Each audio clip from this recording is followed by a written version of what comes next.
Bem, Sim. eu gostaria de saudar todos os presentes. Você vai conseguir projetar ali? Obrigado.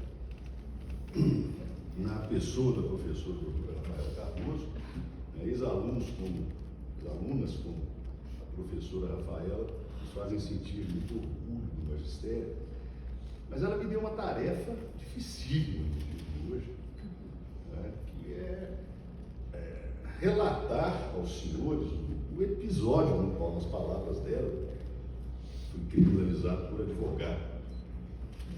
É tarefa difícil falar sobre o evento mais traumático da minha vida, 30 anos de advocacia pública e privada, e magistério.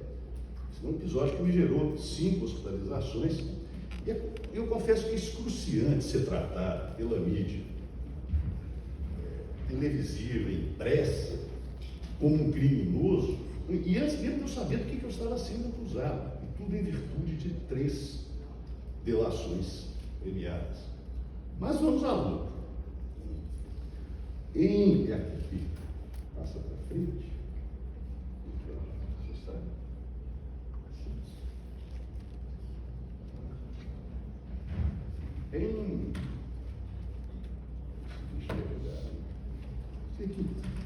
em 2015, um dos mais famosos meliantes de Berlândia, Fausto Scaff, só é sombreado pelo seu pai, Jorjão Corintiano, cuja ficha criminal vai de roubo de cargas ou organização criminosa, fez contra mim a primeira delação premiada, vão sofrer 3, por isso na ótica de um delatário, insinuando caluniosamente que meu escritório seria partícipe de lavagem de dinheiro. E insinuou que o meu escritório lavaria dinheiro para essa construtora do bem, do Alex Rogério. Inclusive desenhou isso para o Ministério Público. Pois bem, só que não sabiam os promotores que eu havia advogado contra o delator Fausto Scaff, que vive entrando e saindo da cadeia, que causou danos bilionários a essa construtora Newbank, que era minha cliente. Esse desenho eu acho curioso. Não sabiam também os promotores, uma coisa pior, que eu, há uns 20 anos atrás, enquanto procurador do Estado, eu havia conseguido a desconsideração da personalidade jurídica para atingir o patrimônio do Jorjão. Na ocasião, ele me ameaçou de morte e tentou sequestrar meu filho no Praia Cora.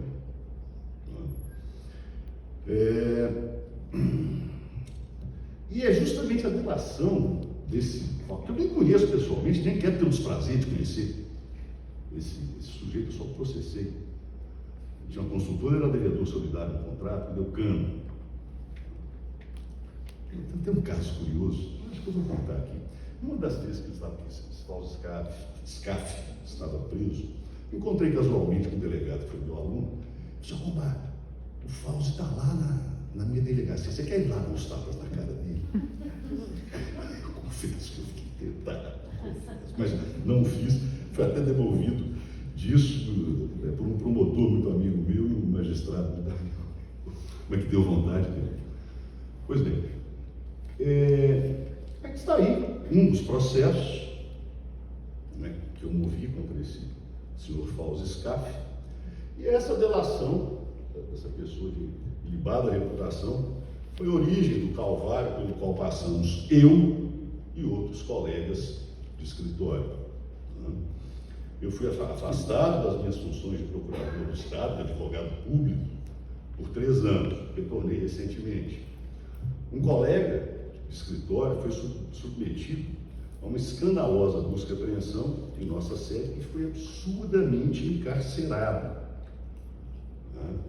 E na tela estão aí algumas declarações, não sei se está legível, eu pelo menos não enxergo nada ali, em que esse advogado encarcerado fez essas declarações para a OAB, e como eu já comecei a notar, quer dizer, que alguns promotores de justiça, equivocadamente, num viés cognitivo, é disso que eu quero falar aqui hoje, estavam com balas a palavra dinheiro. Bom,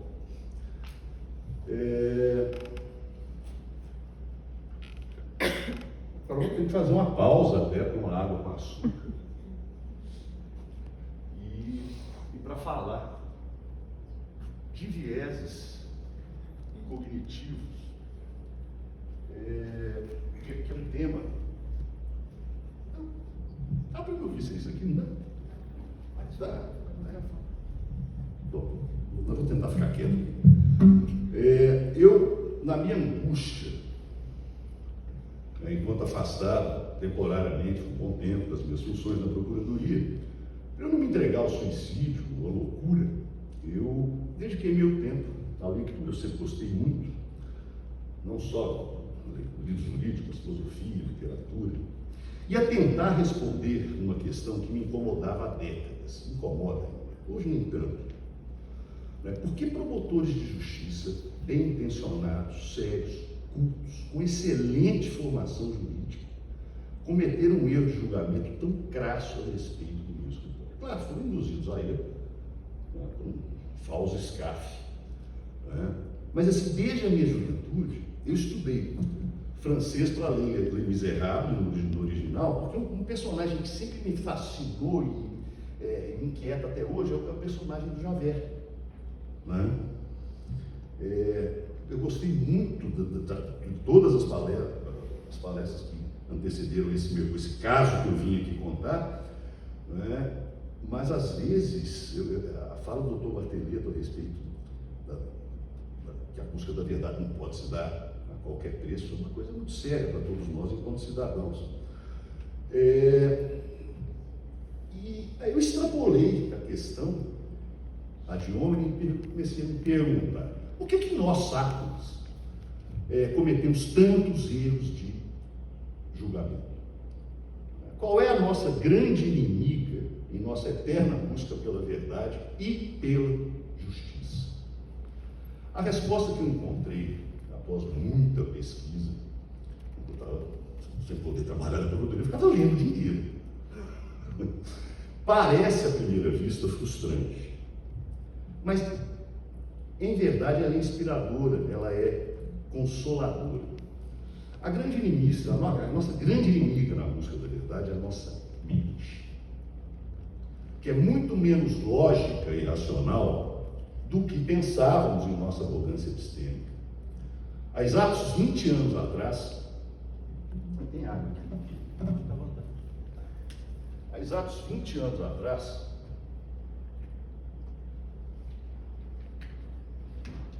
Daniel Kahneman, um neurocientista cognitivo, ele foi laureado com o Prêmio Nobel de Economia e revolucionou todas as ciências ao demonstrar, com base em muitos experimentos, que nós somos bem burros. Ou mais tecnicamente, que temos muitas dificuldades em conhecer, em realizar julgamentos em todas as áreas, do direito à medicina, da nossa vida pessoal, às políticas públicas. O livro mais conhecido do Kahneman, até creio que está ali, se chama Rápido e Devagar, As Duas Formas de Pensar, foi best-seller há uns 10, 15 anos. O Kahneman chama de sistema 1 nosso pensamento rápido, intuitivo e mais estúpido.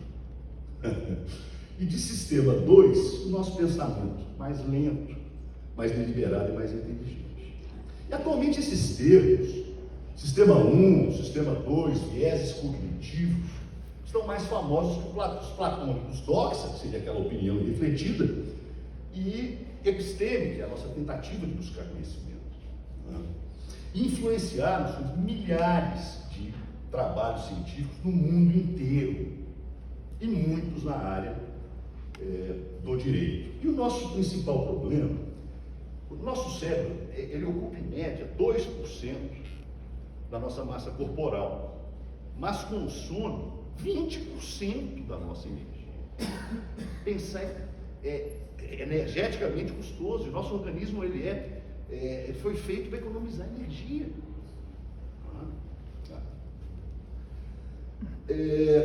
Então nós temos no sistema 1, intuitivo e burro, né, que, por exemplo, nos fez acreditar em bruxas, né, e queimá-las em fogueiras.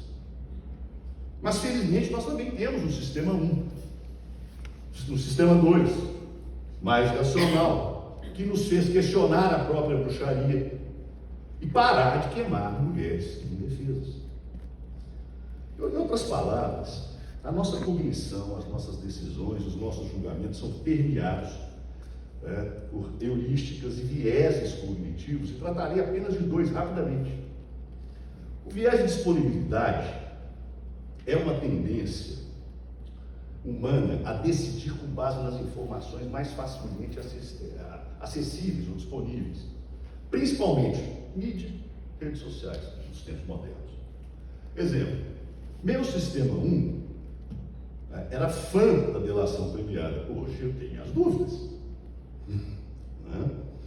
E um outro viés, que é o viés confirmatório, também conhecido como visão tunelada. É basicamente o nosso conforto cognitivo em confirmar as nossas crenças. Nós adoramos ter razão mesmo quando estamos completamente errados. Exemplo, sou de direita, nem vou ler Karl Marx. Sou de esquerda, nem vou ler Adam Smith. Inatividade investigativa ministerial é natural, senhores. Aqui não vai nenhuma crítica, nós todos somos sapiens aqui, reunidos para tentar melhorar e fazer ciência. É natural que o promotor foque, mais do que aponta para a autoria do delatado, né? E nas palavras do Alexandre Moraes da Rosa e da Paula Bianchi, eu até trouxe uns exemplares para dar para os colegas palestrantes, o Ministério Público vai tender a ignorar toda evidência que aponte no sentido de sua inocência. É natural. Né? Então, de nada adiantou eu haver procurado o Ministério Público, à época, eu abri mão dos meus sigilos bancário, fiscal, telemático, do meu escritório, inclusive contra a orientação de um grande amigo, desembargador aposentado Reinaldo Chimenez, mas o fato é que dois promotores já estavam enviesados, né? O que é natural a todos nós sapiens. Essa foi uma petição que eu protocolei em 2018 no Ministério Público, mas não deram muita coisa. Não adiantou nem abrir mão de sigilo bancário, fiscal e telemático. Aí, senhores, veio a segunda delação. Em 2018, um cliente para quem eu advoguei foi vítima de uma perseguição insana dos fiscos federal e gaúcho. E não tem impedimentos, eu posso advogar contra o Leão perfeitamente, contra outros estados da federação, advogo pouco, mas não tem impedimento. Ele acabou sendo preso, esse cliente. E vejam que coisa, um fiscal federal, motivado pela denúncia de um concorrente do segmento de arroz, iniciou um procedimento para caçar o CNPJ e o radar dessa empresa. O radar é uma pré-autorização para importar. Ainda meteu uma multa de mais de 100 milhões de reais na empresa. Processei a União, né, na Justiça Federal, reabri a empresa, que acabou, teve o CNPJ caçado, o radar caçado, salvei centenas de empregos, né, obtive liminares em ações judiciais e sentença favorável da Justiça Federal. Trabalhei com um cavalo para tentar salvar essa empresa. Né? Aí, senhores, esse sujeito foi preso. Você vai escrever, eu não sei. Esse pobre, coitado do cliente, interrogado por promotores que já estavam enviesados pela delação do Fauzi Scaff, falou umas bobagens muito desconexas em sua delação, né? E quando eu só lhe dei orientações jurídicas lícitas a respeito do fundado receio que ele tinha de caçar no CNPJ, o caçar o radar, que de fato aconteceu, e eu combati na Justiça Federal. Aliás, as orientações jurídicas que eu passei desse cliente são as mesmas que há 3 décadas eu falo em sala de aula na Universidade Federal de Berlândia. Mas aí, em virtude da prisão desse cliente, eu fui laureado com mais 2 delações premiadas. A segunda do próprio cliente, né? Esse empresário Milton, que mesmo que estava preso em cela comum, não tinha curso superior, né? Ele disse que nunca tratou comigo nenhuma questão que envolvesse o Estado de Minas Gerais. Todos os meus clientes sabem do meu impedimento. Então, mesmo ele preso, encarcerado, o delator foi digno, né? Falou umas bobagens, né? Não mentiu quanto à minha idoneidade. E também, aí o meu sócio, meu ex-sócio, meu sócio desde 2011, eu lembro, Nina, quando foi 2011, 2010, por aí, né? Um grande advogado tributarista, Cristiano Uridido, que desabrochou no meu escritório, ele também diz que eu nunca tratei de questões envolvendo o Estado de Minas Gerais, mas aí, receoso de ser encarcerado, ele fazia mais a parte extrajudicial dessa empresa, de outras empresas que esse empresário tinha, que eu nunca divulguei para elas, ele, receoso de ser encarcerado, ele falou que eu poderia saber que algumas empresas desse empresário tinham ações e questionamentos contra o Estado de Minas Gerais e tributo. Falou essa bobagem. Senhores, eu não sabia, mas e se eu soubesse? Qual o problema? Eu só advoguei para esse empresário no contencioso judicial e administrativo. Uhum. Eu normalmente evito. Eu sempre tive pouquíssimos clientes. E sempre ter clientes que tivessem problema com fisco. Eu não sabia que esse sujeito tinha problemas com os fiscos estadual, tanto que nessa ação da Justiça Federal, na época tinha certidão negativa de tributos federais. Sempre que eu começo, eu tinha até se abre. Bom, o fato é que até hoje, eu não entendo direito do que eu fui acusado, eu também tenho vieses cognitivos, um certo trauma. Então, assim, à guisa de conclusão, eu gostaria de dizer que após muito sofrimento, muita reflexão, né, meu sistema 2, odiernamente, tem sérias objeções jurídicas e filosóficas ao Instituto da Delação Premiada. Segundo Hannah Arendt, em resumo do totalitarismo, nos grandes expurgos stalinistas, 3 milhões de pessoas foram executadas e 9 milhões deportadas. Eu vou me permitir ler um trechinho da Hannah Arendt, bem rapidinho, já estou finalizando. Nunca duvidamos que o dilúvio de denúncias mútuas durante o grande expurgo foi tão desastroso para o bem-estar econômico e social do país, como foi eficaz para fortalecer o governante totalitário.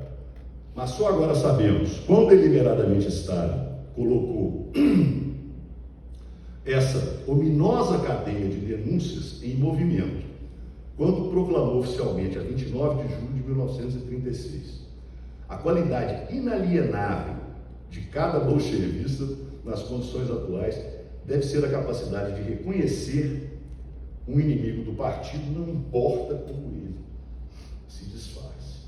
E por fim, senhores, eu gostaria de compartilhar com os senhores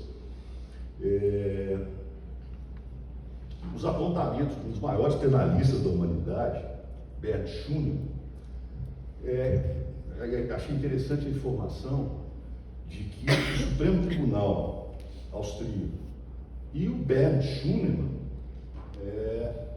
entendem que o Instituto da Delação Premiada não é apenas inconstitucional, né? Mas é um gigantesco crime coletivo, um perigo para a sociedade. Não sou penalista, muitos me conhecem, sabem que eu sou um mero professor de direito empresarial, né? Mas andei estudando, lendo, meditando sobre esse tema. E, bom, então, muito obrigado. Eu gostaria de presentear os palestrantes com um livro. Esse livrinho aqui, ó, eu recomendo. Não é meu, não estou fazendo propaganda, eu nem conheço. O Alexandre Moraes da Rosa e a Paula, o Alexandre Moraes da Rosa é um juiz do Santa Catarina, né? Aí eu comecei, ele faz um resumo da obra do Kahneman e aplica isso no direito penal. E eu só pude presentear os palestrantes e a Rafa, porque eu não tenho lavanderia de dinheiro. Obrigada. Aqui, ó. Eu acho que eu tenho mais um lá. Você quer? Peraí. Olha, não é bom. Deixa. A gente está... Não, já encerrei. Obrigado.